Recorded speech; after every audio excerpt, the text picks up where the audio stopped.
Hi, everyone.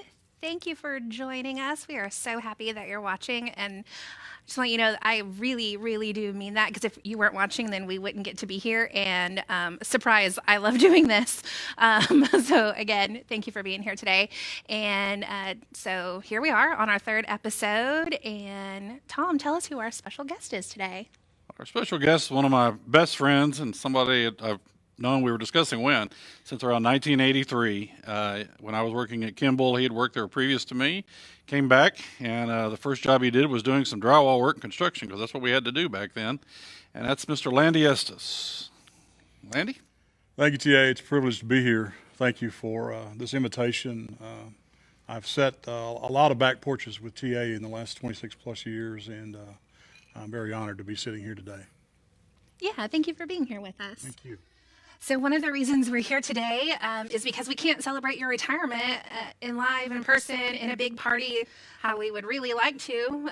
So it's just going to be the three of us having a nice reminiscing conversation and some highlights about your time here at Alford. Great. Awesome. And even we'll start way, way back before your time at Alford. So your name, I think it's pretty unique, Landy Guy Estes. Can you tell me how that came about? Yeah, being the son of a Baptist deacon, my folks were ultimately very involved in their church most of my formative years. And the gentleman I was named after was Landrum Guy McKinney. I found out about 30 years ago, he was a good friend of T.R. Stimson and his wife Kay's. And I didn't know that at the time, that we just happened to be talking about that in conversation. But his name was Landrum Guy. My mother wanted something unique, so she cut off the Landrum and made it Landy, and that's how I got it. So named after him directly. Yeah. Excellent. And then you've come to be known as LE, your initials, and that's kind of the same with Tom Alford TA. So how did that come about? LE. I've also been called Ellie, so that's a kind of play on words. But Right. being called Landy most of my life, I've been called lots of things, and most of those we won't mention here today. But Ellie was an opportunity that TA actually, I think, birthed. Just being unfamiliar and using the name Landy, nothing wrong with that. But subsequently, I think he said earlier in our talks that because of pagers and things, nobody else wanted to write all that on the data profiles for sending the information. So I was LE, he was TA, we had TR, blah blah blah. It just kind of evolved that way. Yeah, definitely. Let's say hello to some of the people that are watching us. We have Belinda Estes. Tell me who's that? That's my kid sister, born November the 12th, 1958. In fact, the reason why I remember that is because the house we grew up in together was on Brandywine Drive in Farmers Branch, and Belinda was named after my mother's middle name, Marie. But back in the 50s, there was a show that was Johnny Belinda. All you history buffs and TAU as well can go back, and it was an old black and white, and it was a favorite film of my parents. So, Tom, would you like to tell us your sister's birthday? No. Okay. It's in April. Okay. She appreciates that Wow. too. Thank you. this is why you only get to do this once. Ask right. David. Yeah, right. All right. So tell me, what does Burgundy mean to you? So many things have evolved from Burgundy. I was out there in the front lobby when we came in, and honestly, I was refreshing myself on just the many attributes. The nice part about being Burgundy for me is the very first one, the word altruism. How that is the purpose of putting someone else's feelings before your own. That incorporates family, togetherness, fun, excitement. The attributes are many, but this company has certainly embodied that sort of lifestyle and made a word that really stuck with me through the years that I've come to not only appreciate but to believe in and try to live my life and pattern my life somewhat in. So, Yeah, awesome. And so we're here taking your questions live. So definitely submit your question on Facebook, and we'll be sure to ask Landy. We'll put him on the spot. So send me your tough questions. We want to get him to sweat over here. What's your drink of choice? Not necessarily what's in that cup right now. Single malt Scotch, hands down. If it's not beer, it's going to be single malt. I was so honored last Friday. You all did another send-off for me, and Tom sent me one of his, I think he said, current favorites. Current favorite? Yeah. And haven't opened it yet, but maybe just a little bit. Yeah. So, All right. And Gary Scott brought that to you. And did? We were on that meeting. You did mention a story of you and him driving in some pretty nasty weather in the Northeast, and something about keeping the truck on so y'all wouldn't freeze to death, something like that. Can you tell me that story? wow. That was a show for Beauty Control, I believe. We had, I think we were in the Baltimore area, I think finishing a show, and we had to be in St. Louis the next afternoon. That night, we struck the show. I was to drive it to St. Louis, and Gary, being the great guy that he is, I think volunteered to go with me. I'm not sure someone didn't ask him, but if they didn't, they should have. What turned out to be probably one of the most horrific nights either one of us or anyone, man or beast, should have been on the road. I drove starting off and leaving, and I don't know what it is, but I get behind the wheel and it makes me sleepy. So I asked Gary to drive, and he did after about an hour, maybe hour and a half of driving. And we pulled up into a truck, one of those pullouts. And it was late in the night, probably beyond 1, 2 o'clock, and we were freezing to death. And so at some point in that trip, we stop and pull over, and we get a nice square of cardboard to stick in between the radiator and the front grill, because we were literally freezing to death. That did keep the engine running and kept us running as well, so to speak. But we pulled over, both just dog tired, just dead on our feet. And when you're in a pullout, you're side by side, generally with other trucks. And we went to sleep. How, I have no idea. It was so freaking cold in there, but we did. And in the course of, when you're that tired and that sleepy, at some point in the early morning hours, Gary woke up. And all he could hear was our engine running and another engine running that was an adjacent 18-wheeler next to us. We were in a cab over. And the last thing I remember, really just being out of a cold wake-up, was he grabs the steering wheel and hits the brakes, and thinking that we're going off of a cliff. Now, where he was in that dream state, I have no idea. But it was real to him, and it was real to me, and it was real, and it was happening. I think we both tried to go back to sleep.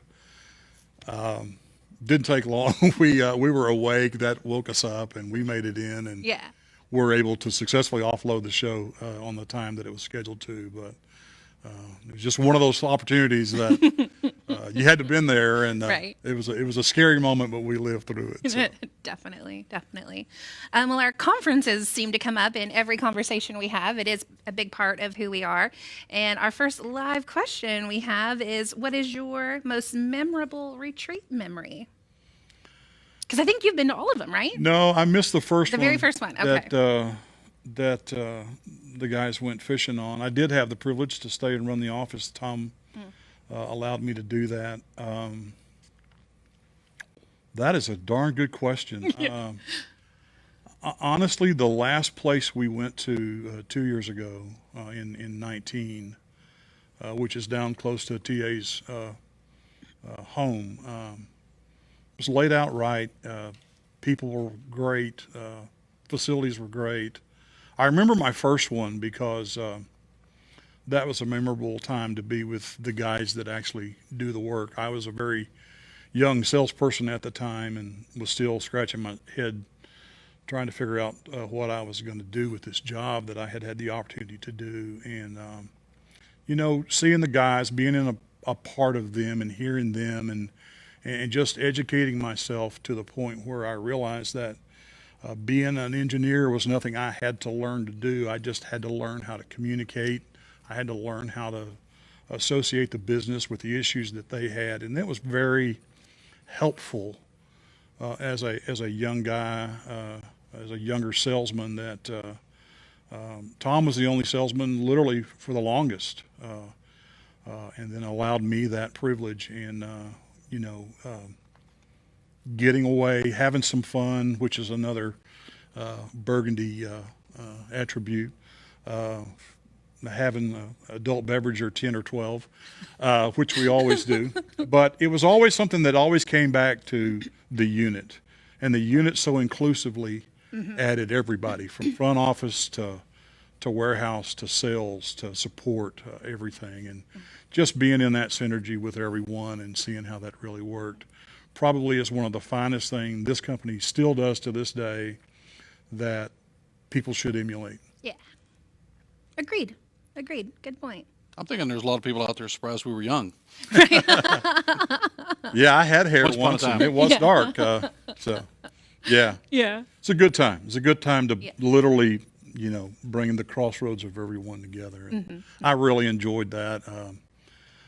I know we had some rough years that were tough, and we couldn't always do it with the sales department. In true Alford fashion, we found a way to get around it, or we found a way to just work through it and stay the course. That's part of altruism. There again, putting others before yourself. So Definitely. I think we decided y'all met in 82, 82 or 3. 81-ish. Yes. And y'all worked together at Kimball. Kimball? Do you remember the first time you met Landy or thereabouts? Yeah, I believe he had worked, like I said, before I got there, and then was gone when I started in 81 with my business degree, which completely did not prepare me for the business I was in.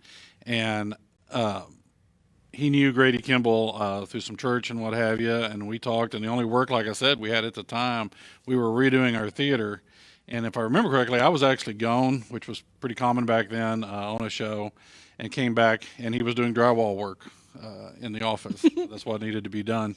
And I'm pretty sure that was in 1983 because I married my wife in 86, and we were good friends by that time, and working with each other daily. So in that ensuing couple of years, so I'm pretty confident that it was full time in '83. Yeah. Yeah, that makes sense. 37 years ago, by the way, that's a lot of history, 4 decades. That's my current age, in case anyone's wondering. Okay, filter is coming on. There we go. Okay, this is a good story, I think. Can you tell me about the time you almost became a bail bondsman? We had this guy, this IT guy, Dave Poozer is a great guy. I love him. Dave had just moved down Michigan? Virginia. Virginia. Virginia. And Dave had picked up a speeding ticket or something in his home state of Virginia. And they had some very different laws about how they were regulated. Well, Dave gets to hear, and I'll cut it short as I know it, because I really don't know. He told it pretty emphatically last Friday. But anyway, he got stopped here. They realized he had an alias, and so phone call came. I was here late one day, and I got the call. Not real sure why he picked on me. He should have picked on Tom, but he didn't. Tom was probably out, honestly. Yeah. And so I was here, and he said, "Hey, I need some help." Yeah. So the help was, "Well, what do you need, Dave?" "Well, I need someone to get me out of jail," in so many words. And so I said, "Well, let me see if I can find some ready cash around here. How much do you need?" And he told me. So anyway, that all evolved, and of course he paid it back. I just want to go on record, Dave. I know you paid it back. But like an idiot, he let it happen again. So some time passes by, and I don't think he would understand, but he did it again and got another ticket. And I don't know if he hadn't paid the previous one after clearing up the Virginia one. History repeated itself. Yes. So I get another call. So I have been ever known since then as the bail bondsman of Alford Media. That's So, right. Have you bailed anyone else out of jail? No, that you'd like to actually, tell us? Okay. that and one other thing, I probably hold the only pedigree around here for. Right. And but I was glad to help. I was glad I was here. It's funny that it just happened 2 times. Right. So and then the same guy. So Yeah, in a very short very amount short of time, amount of too. time. Yeah. Yeah. Have you ever bailed anyone out of jail I that was you'd just like to thinking, tell us about? well, that's the caveat. Yeah. I think there's probably 6 current and about that many ex-employees that I have bailed out at least once. Yes. And so, yeah, normally I don't advertise that. Right.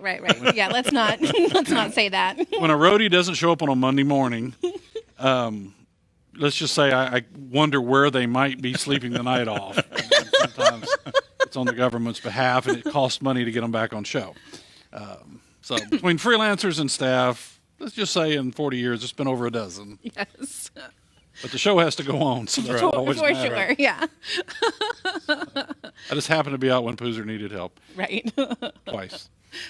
Exactly. It's been quite the same police icebreaker for Dave and I, because everywhere we Yes. go, that's how I get introduced is the bail bondsman. So Right. it's been kind of fun. Yeah, and to your point, it was the same police officer that pulled Poozer over, I Yeah. believe. Yeah, in and the same place. Yeah, and I think there's a law about how many people you can bail out. So you were. There's yeah, that. Yeah. So, Yeah.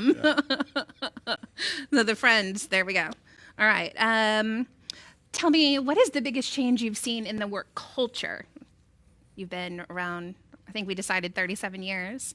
But what do you think it's changed? I don't think in the 70s they were talking about work-life balance. No, culture is something that that once you have, you either protect or you change it so that you can have an opportunity to make it better. Of course, no one smokes in buildings anymore. Like when I was coming up through the bank and other jobs, you could frequently have a smoke there at your desk. But cultures of people of understanding about business acumen, the Alfords really set the bar high. I tell people that the process of hiring someone right limits how much turnover you have. And I believe that. I don't believe it's 100% accurate, but for the most part, you can ask the right kinds of questions and hire the right kind of people. So the culture that I have been privy to for almost 3 decades, I fit in because of values that we shared with leadership that shared with me. That made a great fit for me. I was given a key and a credit card, I think, the second day I was here. Probably didn't get it the first day because he wasn't here. And that just goes to show you how much they care about what you are as a person. Culturally, also being able to have an open door policy. Worked in a bank, as I alluded to. You never jump the chain of command, ever. It was looked down upon very seriously, which was a counterculture for the Alford Media culture.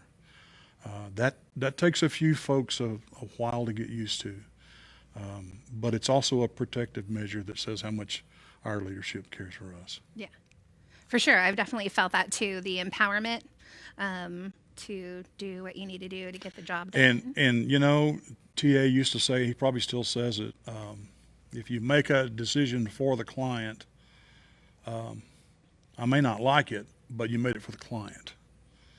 I was in a position once on a show that we had a young lady that ran teleprompter in Denver, and how she ever got in the business and stayed in the business, I have no idea.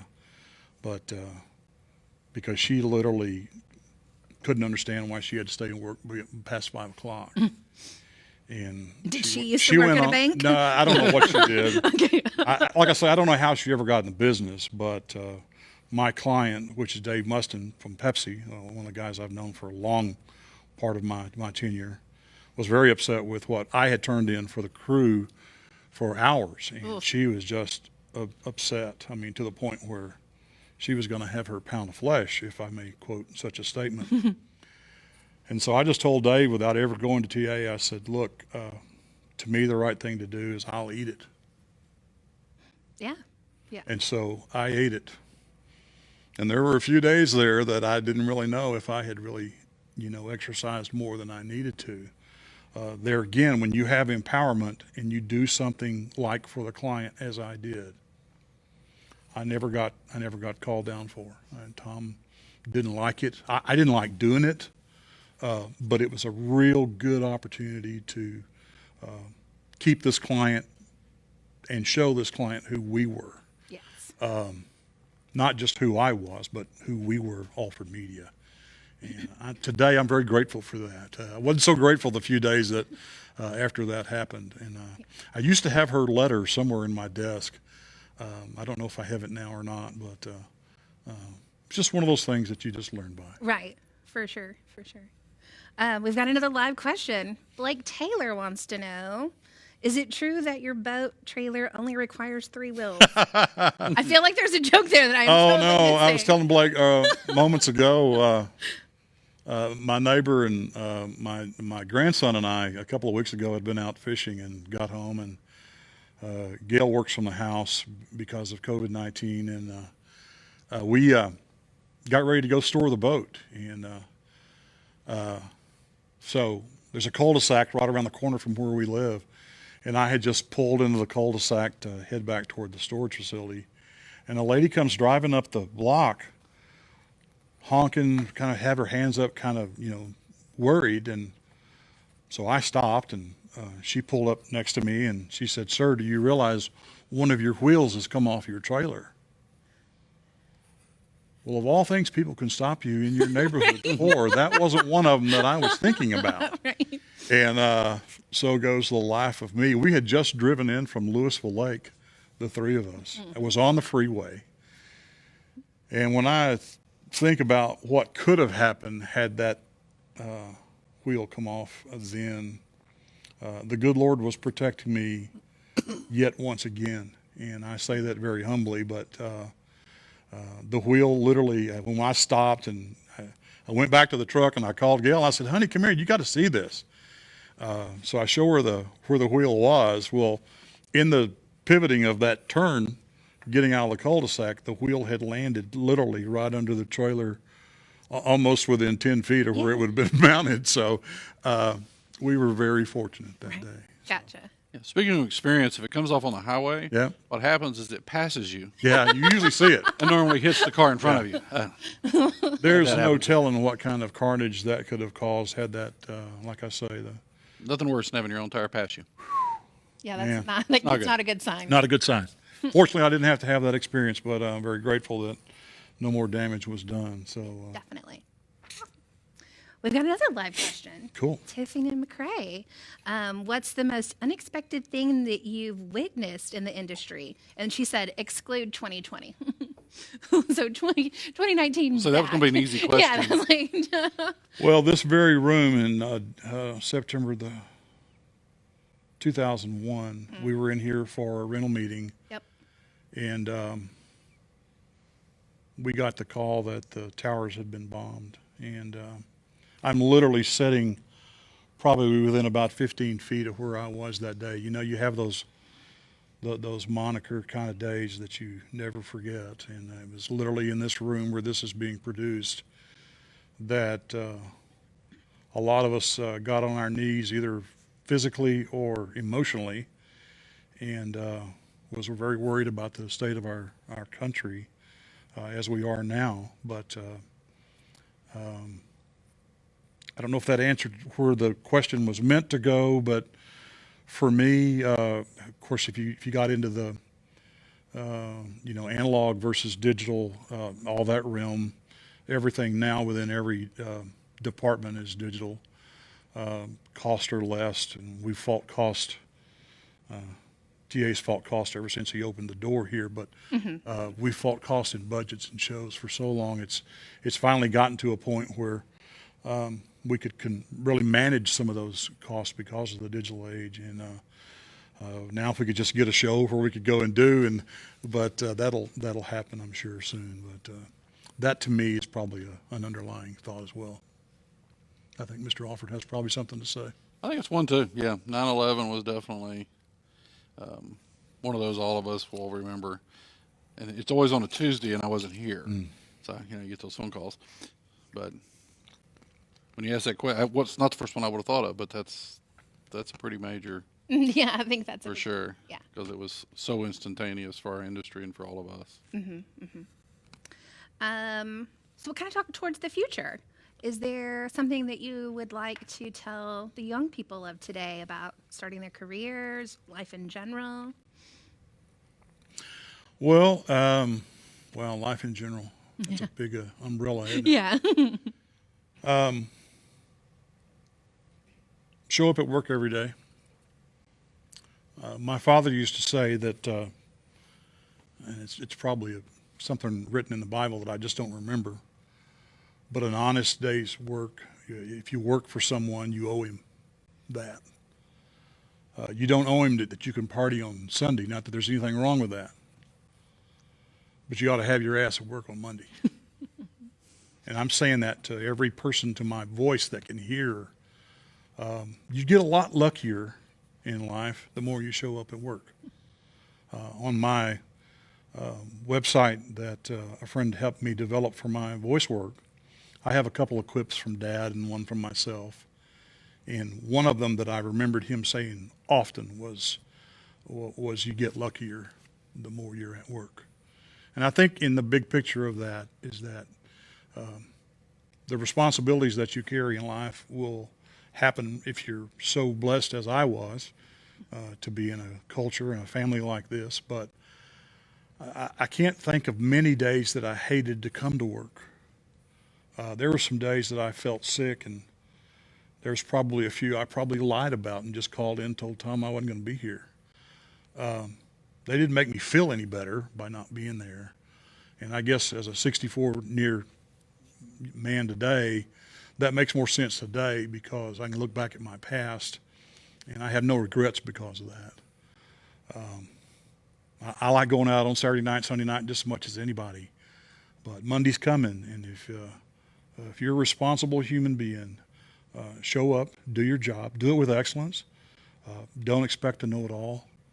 I've gained more than I could ever write or tell being in this employ, and I say that very humbly too. But have fun. And if you can't have fun, we've all heard TA say it, that's all right. Go somewhere else. Don't come here. I've had mostly fun most of the days I've been here, and it's because of you and TA and Steve and David and Melanie and Pat and Ben, and I can look around the room here, and Cody, I can name all the names. You guys have made this a place to have fun and to have a paycheck. And the last few years have been a pretty good paycheck, and I've always appreciated that. So if I hire somebody, I want somebody to be hired that's willing to give of themselves and think of others first. Yeah. That kind of plays into the whole altruism thing, but I'm grateful for it very much. Definitely. You did mention a little bit your website, landyestes.com, because you're going to be doing some voiceover work. So even though you're retiring, we're still going to be working with you from time to time and staying in the business. So tell me about your voiceover work. I've done some stuff the last couple of years here through Alford, the live stuff. Voices.com, Scotty Miller has told me about. It's a good way to get a lot of tryouts for other work. Wayne Taniguchi, a good friend, has in the process of hooking me up with some of the guys at Freeman. Some stuff that I do on my own. I got a big mouth, so I might as well get paid for it. Right? So I just waited longer in life than maybe I should have or could have, but it's just something to play with, and I can set up my own little studio at home, and basically anywhere I can get a phone line to, I can do that. So because of digital connection, I'll be putting together a little studio at our new home. Yeah. I would like to say thanks to Walter Harvey, who helped me do some pictures and some layout of my LandyEstes.com, and he's a great guy, great graphics guy that we still use in the business, and if you need something, my commercial demo is there. Some of my work that I've done is there. I do mention the guy that I studied under, a guy named Bruce Carey here in Dallas that I studied for about 8 months under. Went weekly, once a week, and then he thought that I had the makings of someone that could have a voice that could sell. And he was a good salesman too, because he charged me well to do a commercial demo. But I'm proud of it. It's good work. It's work that can happen, and we'll see where it goes from here. Awesome. Yeah. We've got another live question. Cool. Yeah. Renee Walker wants to know, where is your first planned camping trip? Probably where you and Matthew were just a few days ago. Lake Ray Robert is right down the road from our new homestead in Gordonville, but we actually have a trip coming up back at Hidden Cove, not the week of July the 4th, but the following week. And after talking to Matthew, I found out that you all are going to be there July 4th weekend. That's Gail's birthday weekend, so we're going to celebrate her and then run out there the week after. So that's the next trip for us. Awesome. Well, it might be hard to believe, but we've been here 30 minutes. Yeah, so we're almost at the end of our time. So I think what we've decided to wrap this up is where Tom's going to read a poem that you wrote in about the middle of March. Do you want to tell us a little bit about it before I can set it up. Sure, Yeah. sure. Never personally acted on thoughts a lot of times, and my kids tell me that I have, at least because of my wonderful past, at least a book in me, and the more I think about it, the more I may have two. But I was sitting one day, I came into work March 17th. Tom let me know that, of course, being a soon-to-be retiree, I was going to be one of the first ones furloughed, and I was. And I went home, and I didn't feel bad. It actually stuck about 90-plus days on the front of my retirement. But I kind of pondered things as I do, and I always love the rodeo.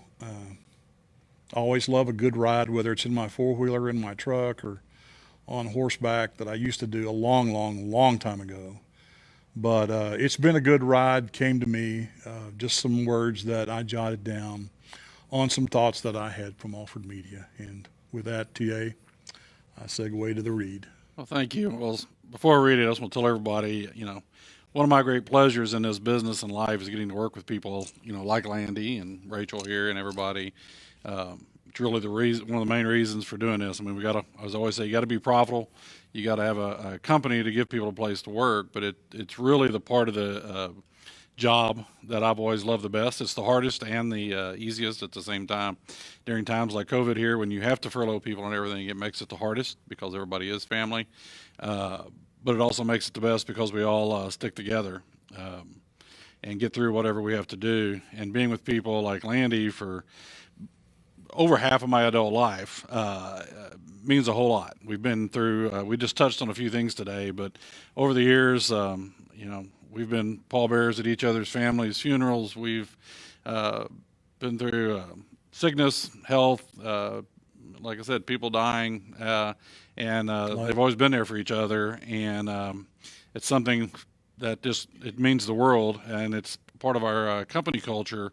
But there's those people that do become super part of the family, and the Esteses are definitely one of that. So I just wanted to say that before I sign off and read Landy's poem. And I'm honored to read the words that he wrote, and I'm thankful for the poem, but more importantly, thankful for him and his family and all they've meant to us and will mean to us. We're going to keep seeing each other. They were all at the farm this weekend, so it's just a new chapter in all the things that we're doing. So the title of the poem is It's Been a Good Ride, and I hope to do it justice with my reading. It's been a good ride for Alford and me. It's been a good ride for all to believe. It's been a good ride now, and a new day I see. It's been a good ride and new adventures for me. We've experienced many things, and many more will be. It's been a good ride, and I'm happy it was me. It's been a good ride now that the days are unknown. It's been a good ride. I trust God and Him alone. It's been a good ride, and today is new. So come go with me. It's a new ride you'll see. And Landy put down Isaiah 40:28 through 31. And Landy, like myself, is a believer, so I encourage everybody to look that up and see why. It's one of his favorite verses. That's really a sign off for me. I want to thank everybody for being here today and for helping all of us send Landy off, I hope, in style to his new adventures. I kind of hate to send off because we're really not. Like I said, we'll still be seeing each other. We'll still be doing barbecues, drinking a little scotch, a little whiskey, a little tea, depending on the day, and still working hard. I think as long as Landy has the mind and the body to do it, I know he'll always be busy like I am and busy doing things. I hope him and Gail get to have a lot of future happy memories. They've got a lot behind them, but I hope they have a lot in front of them, and hopefully some of those will be with the Alford clan. Yeah. Rachel? Thank you, Tia. Yes. Thank you so much. I think you did a really good job on that poem. So here we are at the end, and the time flew by for us. Thank you again so much for tuning in and watching us. And if you'd like to see a special guest next time, let us know. Leave a comment or email me or Tom. We really love doing this, and I think having a very special guest this time, our very first guest. Thank you for Thank being you. here today, Landy. My pleasure. And we'll see you next time. Bye-bye. Bye, everybody.